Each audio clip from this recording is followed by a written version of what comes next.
Então vamos responder uma questão agora sobre SSL, né, e TLS para entender como é que se cobra isso em questão de concurso público, né? A questão então foi da Defensoria Pública do Estado de Roraima, né? A banca realizadora foi o FCC, do ano 2015 para o cargo de analista. Ele cobra o seguinte: ao navegar na internet em sites que são realizadas transações sigilosas, né, utiliza-se o protocolo HTTPS para realizar conexões seguras. Esse protocolo usa certificados digitais para assegurar a identidade dos envolvidos e normalmente também utiliza para assegurar a confidencialidade e a integridade das informações. Qual é o protocolo que nós utilizamos? A gente viu, né, que não é o SFTP, não é o TCP, não é o SSH e é o TLS. Poderia também estar escrito SSL, né, que também poderia ser um protocolo que garante, né, o acesso ao protocolo HTTPS, que deixa as informações sigilosas. Então, resposta correta, letra D. E aí agora a gente vai entender, né, que não adianta você entender somente, né, o serviço de HTTPS. Você tem que entender também, né, que a gente quer navegar na internet, mas também a gente quer ter acesso a dados sigilosos da empresa da qual você trabalha. Também pode ser do órgão que você trabalha. E a gente não pode navegar na internet e simplesmente solicitar isso. E para que a gente consiga ter acesso a essas informações, nós temos que utilizar um outro serviço. Serviço este chamado de VPN. Ah, professor, o que seria VPN? VPN significa Virtual Private Network, ou rede virtual privada. Qual que é a finalidade? A finalidade é o seguinte: você acessar um servidor da sua empresa, né, ou um computador da sua empresa, onde tem informações privilegiadas, e você vai utilizar a internet, né, de modo que essa informação seja transmitida de forma segura, aonde que você não seja alterada a informação no meio do caminho, né? Aonde que pessoas não autorizadas tenham acesso a isso. Então o que acontece? Uma vez que você cria uma VPN, você consegue acessar via internet, agora não é via browser, como forma o SSL e o TLS, né? E você consegue acessar o computador de forma virtual, né? Ter acesso a todos os dados, enviar e receber dados, utilizando a internet. Então como é que funciona a VPN? É igual essa imagem que eu coloquei aqui. A nuvem seria a internet, né? Você cria um canal de comunicação, na qual esse canal é chamado de tunelamento, né? Esse tunelamento, ele gera um isolamento. Isolamento de quem? Da internet, né? Por que ele gera um isolamento? Para deixar os dados aqui transmitidos seguros, para que não haja alteração indevida, garantindo a confidencialidade e a integridade dos dados. E aí, como que funciona esse tunelamento? Como que existe? Tudo isso graças a um protocolo chamado IPsec, né? E esse IPsec é um método de criptografia, né? Como assim, professor João Kleber? Então todos os dados que transmitem aqui, eles são criptografados. E aí, através dessa criptografia utilizada pelo IPsec, nós garantimos a confidencialidade e a integridade dos dados. Ah, professor João Kleber, então quer dizer que eu posso configurar, por exemplo, eu sou vinculado a um órgão em Brasília, mas eu tenho uma comarca, eu tenho uma unidade que é em Mato Grosso, e eu posso fazer com que o meu computador enxergue um servidor de Mato Grosso? Pode. Como? Através da VPN. E é seguro? Sim. Por que ele é seguro? Porque ele utiliza uma tecnologia de criptografia, que é o protocolo IPsec, e permite que todos os dados, né, sejam criptografados através do tunelamento, e assim a gente cria um isolamento da qual os dados que são da VPN, que é aqui dentro, não são interferidos pela internet. Então, isso que seria VPN, tudo graças à criptografia, beleza? E aí vamos ver como é que se cobra isso em questão de concurso público, né, galera? E aí essa questão foi do MEC, né, do ano de 2015 para o cargo de administrador, e o CESP foi a banca realizadora. Ele cobra o seguinte: julgue o item seguinte, referente a firewall, VPN e sistemas de detecção e de intrusão, né, os IDS. Um serviço de VPN, Virtual Private Network, que utiliza o IPsec, possui recursos para verificar a confidencialidade e a integridade dos pacotes, né? Eu até esqueci de apagar aqui, peço desculpa para vocês, né? E aí eu vou até repetir a pergunta para facilitar o entendimento de vocês que estão me visualizando aí, né? Julgue o item seguinte, referente a firewall, VPN e sistemas de detecção de intrusão. Um serviço VPN, Virtual Private Network, que utiliza o IPsec, né? Que é a questão do tunelamento, possui recursos para verificar a confidencialidade e a integridade dos pacotes. E aí, gente, ele fala pacote, né? Para quem não viu a aula de rede de computadores, toda solicitação, todo o tráfego de dados que se existe na rede de computadores é baseada em pacotes. E a VPN garante isso? Garante, gente. Por quê? Porque ela cria um túnel, de modo que somente o servidor, né, e o cliente poderão trafegar por aqui, mesmo que ele esteja dentro da internet, né? Mesmo que ele tenha dentro da internet. Então, eu posso enviar e eu posso receber. Tudo isso graças a quem? A VPN. Então, essa questão está corretíssima, tá? Por quê? Porque a VPN garante tudo isso pra gente através do protocolo IPsec, que gera os pacotes todos criptografados, beleza? E agora a gente vai ver a questão, né, da Telebrás, dessa vez para o cargo de engenheiro no ano 2015, né? A CESP foi a bancalizadora, e ele cobra o seguinte: no que diz respeito a VPNs, né? Julgue o item subsequente. O uso do IPsec como protocolo de tunelamento, né? Tunelamento permite que cada pacote IP seja criptografado. Verdadeiro ou falso, gente? Claro que é verdadeiro, claro que está correto. Por quê? Tudo que é transmitido dentro do túnel é criptografado. Porque se não tivesse a criptografia, as pessoas que estão na internet poderiam visualizar e poderiam ter acesso ao seu conteúdo. Então está correto também, beleza? E aí agora a gente vai para um novo tipo de serviço, né? Que tipo de serviço é esse agora, professor João Kleber? Assinatura digital. A assinatura digital, gente, é um tipo de técnica, né, que vai garantir outros dois princípios, porque até então nós estávamos garantindo o princípio principal, confidencialidade. Só que agora a assinatura digital, ela vai focar na SIDA, só que o que ela vai focar? Na integridade e na autenticidade. Então, primeira pergunta, se caísse na prova, né? O que a assinatura digital garante? Garante o princípio da integridade e da autenticidade. Gente, aí vou colocar um foco que em algumas bancas eles cobram um outro princípio, que é o princípio da irretratabilidade, tá? O que esse princípio faz? Ele garante que o cara que digitou a mensagem é realmente aquele cara. Por exemplo, eu mandei um e-mail para vocês. Então, quando eu coloco a assinatura digital, eu estou garantindo que aquele cara, a minha assinatura, é do professor João Kleber. Então, a irretratabilidade, vamos supor, daqui uns 2 dias acontece alguma coisa, acontece um sinistro, né? E aí eu falo o seguinte: eu não mandei esse e-mail para você, né? E aí o que acontece? Não, professor João Kleber, o senhor veio sim. Por quê? Tá aqui, tá assinado. Então isso acontece muito. Então, por exemplo, imagine que você tem que mandar um relatório, né? E você mandou para o seu chefe, né? O seu chefe sem querer esqueceu ou não deu atenção, e aí o superior do seu chefe foi cobrado. E aí o seu chefe falou que você não fez o trabalho. Só que você tem um e-mail, e nesse e-mail tem uma assinatura digital. E aí ele vai falar o seguinte: ah, mas não foi você que enviou esse e-mail, foi outra pessoa. Não, tá aqui a assinatura digital, fui eu que enviei. Então eu que estou realmente fazendo o trabalho, então você que não repassou o trabalho para o seu supervisor. E aí isso garante o quê? A autenticidade, a irretratabilidade, né? E também a integridade dos dados. Então lembra, a assinatura digital é muito importante, tá? Por quê? Porque ela garante a autoria, né? E garante que os dados não são alterados. Beleza? Tranquilo? Então vamos ver como é que se pergunta isso em questão de concurso público, tá? Essa questão foi do Tribunal de Contas do Estado do Paraná, né? A bancalizadora foi o CESP para o cargo de analista. E eles cobram o seguinte: os serviços relacionados à assinatura digital incluem, né?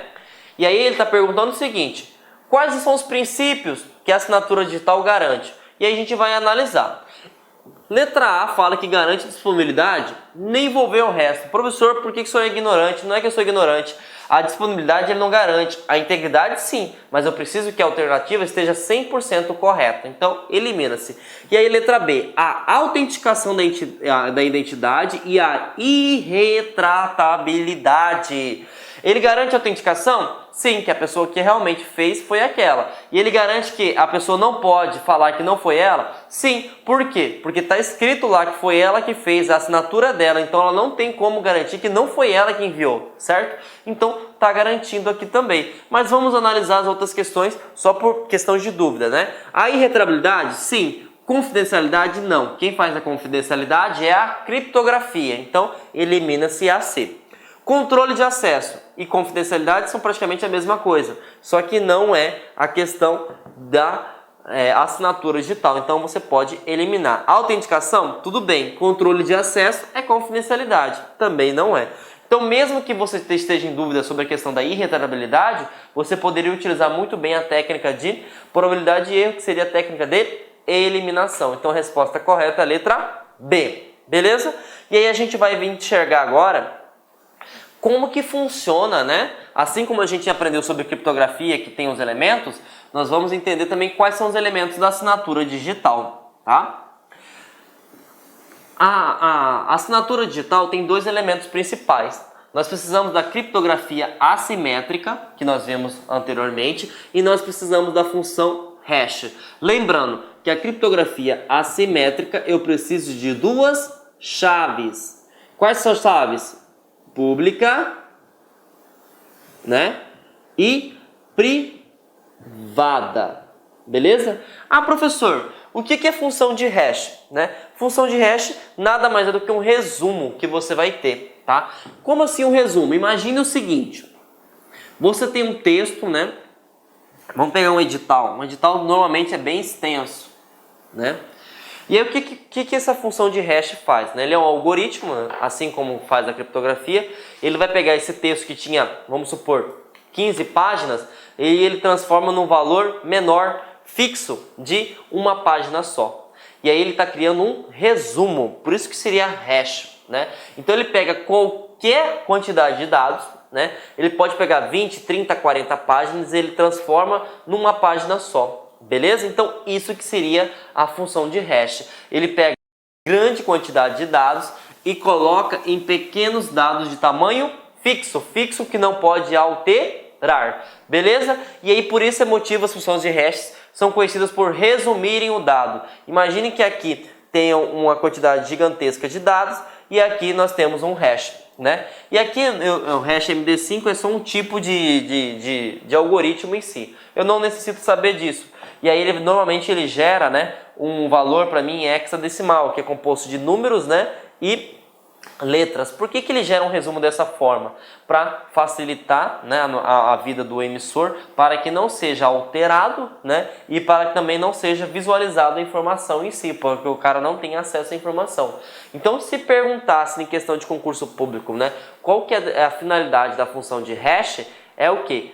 Pegar uma quantidade grande de dados e transformar em valor fixo, beleza? E isso é acoplado dentro da assinatura digital. Então eu preciso das duas funções. Eu preciso da criptografia, mas lembrando que não existe assinatura digital sem os dois elementos, beleza? E agora você vai entender como é que funciona a assinatura digital a partir da função de hash, né?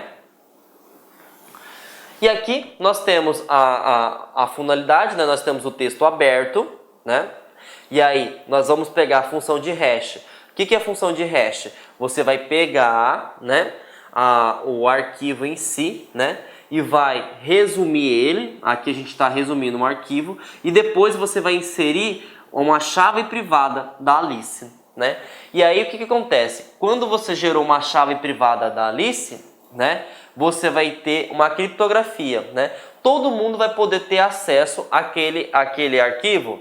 Não, vai poder visualizar, porque se eu criptografei com a chave privada, eu tenho que fazer uma criptografia com a chave pública, né?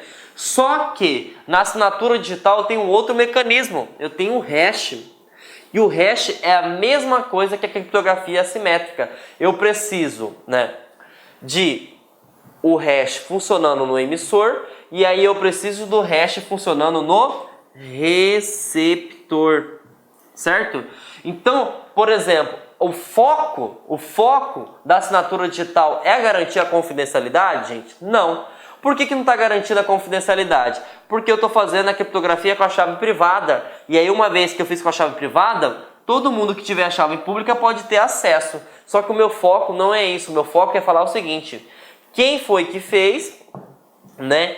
E garantir a integridade dos dados. Porque aqui vai ter um resumo. Se eu não tiver a função do hash, eu não consigo voltar do tamanho fixo para o tamanho variável, para o tamanho original de padrão. Tudo isso graças à função de hash. Então ele é muito importante, tá? Então a assinatura digital garante a veracidade dos dados e garante a autenticidade dos dados. Beleza? E aí a gente vai entender como que se pergunta isso em questão de concurso público, né? Dessa vez foi o Tribunal Regional do Trabalho de Sergipe, né? Para o cargo de técnico do ano de 2016, e eles cobram o seguinte da gente, né? A técnica de assinatura digital é uma forma eficaz de garantir a autoria de documentos eletrônicos. Até então está tranquilo, né? Porque realmente é isso a função da assinatura digital. Para comprovar uma assinatura digital em documento recebido, é necessário inicialmente. Então ele falou definição de assinatura digital e ele está perguntando se você entende como é que eu consigo identificar se aquele documento é realmente verídico, se tem autenticidade, se tem veracidade, né? E a gente vai entender que nós precisamos do hash e nós precisamos da criptografia assimétrica. Então vamos analisar as questões se realmente está falando sobre isso, né? Ao clicar um link de e-mail, pelo amor de Deus, né, gente? Ao clicar um link de e-mail, né? Eu não preciso inserir a chave pública somente, né? Eu preciso inserir também alguma coisa importante, que seria a função de hash. Então aqui eu não posso colocar, né? E normalmente não é link de e-mail, né? Mas tudo bem. Eu preciso descriptografar o documento recebido com a chave privada de que assinou eletronicamente o documento. Opa, tá? Essa aqui até então está correta. Só que eu descriptografei o documento recebido com a chave privada, né? E o foco, né, gente? A gente tem que lembrar o seguinte: o foco da assinatura digital não é confidencialidade. E no caso aqui eu estou garantindo o princípio da confidencialidade. Por quê? Se alguém mandou com pública. Por quê? Porque é a chave inversa que faz a criptografia privada. Então essa aqui, ó, ela estava até então corretamente, só que quando falou privada você já elimina. E até porque ela não está totalmente correta, porque falta o hash ainda, né? Então cancela-se a letra B, elimina-se ela. Confere a autenticidade das chaves públicas e privadas do signatário no seu certificado digital. Gente, mas como é que você vai como é que você vai verificar a autenticidade se falta a função de hash ainda? Porque aqui não falou a função de hash, né? Então elimina-se também. D. Submeter o documento ao portal da ICP, né? O portal de chaves, né, do Brasil, para obter o certificado digital do documento assinado. Gente, quer dizer que toda vez que você manda mensagem, você vai ter que entrar em contato com o portal para o portal autorizar. Imagina a burocracia que ia gerar isso? Falso também. E aí a gente vai verificar o seguinte: calcular o hash criptográfico, do documento e decifrar a assinatura da chave pública do signatário. Corretíssimo. Porque lembre-se, né? Eu preciso, né? A assinatura digital é composta por dois elementos: chave assimétrica e função de hash. E essa é a única alternativa que coloca os dois elementos, né? E aí como que funciona o hash? O hash ele faz um resumo. E aí nesse resumo, quando o receptor receber, ele tem que fazer o processo inverso: pegar o resumo e transformar em texto original. E a criptografia, ele faz com a privada, o emissor, e a pública vai abrir esse conteúdo. Então a resposta correta, né, é a alternativa E, tá? E aí a gente vai para a próxima questão, né? Que é do Tribunal Regional Eleitoral da Paraíba, né? Deixa eu apagar aqui para visualização melhor de vocês. A FCC foi a banca realizadora do ano 2015 para o cargo de técnico. Ele cobra o seguinte: uma assinatura digital tem como objetivo assegurar a autenticidade, a integridade e a irretratabilidade de um documento. Um dos recursos utilizados na assinatura digital é o hash, que tem como função o quê? Hash eu sei que é resumo, vai pegar um arquivo de tamanho variável e vai transformar no valor fixo. Então é só a gente entender aonde que se cobra essa alternativa, né? Gerar a chave pública, gente, pelo amor de Deus, vai gerar chave pública, isso aqui é criptografia assimétrica, né? Então nada a ver com a paçoca, né? Criptografar o documento original utilizando a chave privada? Pera aí, criptografar o documento original utilizando a chave privada, isso é função do hash? Não, também não é, né? Gerar um resumo que identifica unicamente o documento original. Opa, tá aqui a resposta que até então é a correta. Mas vamos analisar o resto, né? Criptografar o documento original utilizando a chave pública? Não, isso aqui é criptografia, é função de hash, é um sistema que mexe com resumo. Obter referência de tempo e assinatura digital? Não também, né, gente? Então falou de hash, falou o quê? Que você vai pegar um tamanho variável e vai criar um resumo, tá? Falou de criptografia assimétrica, chaves públicas e privadas, né? Na assinatura digital eu sempre vou fazer a assinatura privada, né? E utilizar a pública. Por quê? O meu foco não é confidencialidade. O meu foco é verificar quem realmente está enviando a informação. Beleza? Então, vamos para mais uma questão, né? Opa, passou errado aqui. Não é a letra B, tá, gente? É a letra C, a resposta correta, né? E vamos para mais uma questão, né? Dessa vez o Tribunal de Contas do Estado de Santa Catarina, né? O CESP foi a banca realizadora, né? No ano de 2016 para o cargo de auditor. E eles cobram o seguinte: julguem o item a seguir relativo à criptografia. Os algoritmos de criptografia de chave pública devem ser computacionalmente fáceis, pelo amor de Deus, né?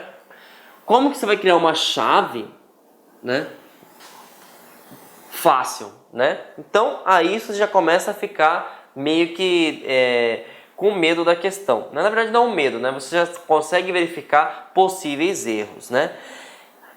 Fáceis, né? A fim de que o receptor de uma mensagem cifrada com uma chave pública a descriptografe utilizando sua chave privada para recuperar a sua mensagem original. Então, preste atenção. Gente, uma chave ela não pode ser fácil, tá? Então, aqui você já consegue, né, entender que o quê? Que não está batendo corretamente, porque ela não pode ser fácil. E aí, uma dica que eu vou falar para vocês: criptografia de chave pública também é chamada de chave assimétrica, beleza? Então, quando você faz esse tipo de criptografia, normalmente ela não pode ser fácil. E outra coisa, não é você que gera, é um portal que gera essa chave, né? E como a gente está falando de assinatura digital, a chave pública ela é cifrada, né? Só que é ao contrário, não é referente à criptografia em si. Nós estamos falando de assinatura digital, porque a digital, o foco dela, né, é a integridade dos dados e a autenticidade, né? Quando nós falamos, né, sobre a assinatura digital, nós estamos falando sobre isso. E na assinatura digital você inverte, chave pública. Opa, perdão, não é chave pública, é chave privada. É chave privada. E aí quem faz a descriptografia é a chave pública. Certo? Então, quando nós estamos falando sobre assinatura digital, eu preciso entender esses conceitos. Que o foco dela é integridade e autenticidade. E aí o que acontece? Na assinatura digital, eu faço a criptografia com a privada, porque eu não estou me importando quem vai acessar a informação. Eu estou me importando para que as pessoas vejam que aquela informação é verídica. Então o que acontece? Você não vai utilizar uma chave pública, você faz o processo inverso, tá? Você vai colocar uma chave privada e a privada vai ser aberta com uma chave pública, né? Lembrando que isso é aplicado à assinatura digital. Então essa questão aqui ela está errada, Por quê? Porque se eu colocar a pública, né, como ele está falando, né, pública, quem vai conseguir abrir vai ser somente a privada. E dessa forma eu não estou garantindo a assinatura digital, eu estou garantindo somente a criptografia. E a criptografia assimétrica vai garantir somente o princípio da confidencialidade. Então, dessa forma aqui a gente consegue matar a charada, porque ela está errada, beleza? Então, fiquem atentos aí, né? E eu sei que esse termo de assinatura digital e criptografia pode confundir a cabeça de vocês, né? E aí eu preciso saber o seguinte: criptografia, né? Eu preciso fazer assimétrica ou simétrica. Lembrando que simétrica não é muito recomendado. Por quê? Porque ela não é que ela é lenta, né? Ela tem a questão do compartilhamento indevido, né? E esse compartilhamento indevido, né? Por exemplo, para eu conseguir criptografar, né? Eu preciso compartilhar essa senha através de SMS, através de e-mail, através de WhatsApp, enfim, eu tenho que criar um mecanismo. E aí eu transformo essa criptografia de forma o quê? Quebre o sigilo, né? Eu não consiga garantir a segurança da informação. E aí nós vimos também na aula, né, sobre a criptografia assimétrica. A assimétrica garante a segurança da informação através do sigilo, porque ela trabalha com duas chaves. Quais são as chaves? A chave privada e a chave pública. A chave privada somente a pessoa tem acesso e a pública todo mundo tem acesso. Beleza? E nós vimos também, né, que a criptografia ela é composta por dois elementos. Quais são os elementos? Nós temos os elementos que seria o algoritmo para fazer a criptografia e a chave, beleza? E aí vimos um novo termo também, que é a assinatura digital, né? A assinatura digital serve para quê, professor João Kleber? Para trazer, né, para garantir a autenticidade, né, a veracidade dos dados, para falar que realmente foi aquela pessoa que fez aquela ação, beleza? E aí, o que eu preciso saber, que nem estava cobrando nessa questão? A questão da assinatura digital não vai me cobrar quem enviou a informação, não. Quem pode visualizar a informação. Ela vai garantir que aquela informação foi feita pelo professor João Kleber, beleza? Ele não vai garantir se fulano, beltrano vai ter acesso à informação. Então, quando você utiliza a assinatura digital, tem dois elementos. Tem o hash e tem a criptografia assimétrica. Só que aí a gente tem que pensar que o foco é diferente. O foco não é a confidencialidade, então eu tenho que inverter. Por quê? Eu tenho que colocar a privada para que todo mundo tenha acesso. Beleza? Então essa resposta ela está errada devido a essa questão. E eu gosto de colocar essa questão por último, porque ela trabalha todo o conteúdo que a gente viu de técnicas de criptografia e de técnicas de assinatura digital. Beleza? Gente, eu sei que foi uma aula bem maçante, né? Porque envolveu muitos termos técnicos, envolveu muitas palavras-chave, né? E aí você precisa entender todos sobre os princípios. Por quê? Porque essas técnicas visam garantir alguns princípios e é muito cobrado, tá? Principalmente carreiras policiais, a gente viu em questões, né? Tribunais, né? A parte de delegados, né? Então o Ministério Público, eles cobram muito sobre a questão da segurança da informação, porque hoje informação é um ativo imensurável, beleza? Então vejam a aula 1, 2, 3 vezes, respondam questões, tá? E se preparem que na próxima aula a gente vai finalizar, né, o módulo com certificação digital, né, e backup. Beleza? Então tenha uma ótima semana e até mais, galera!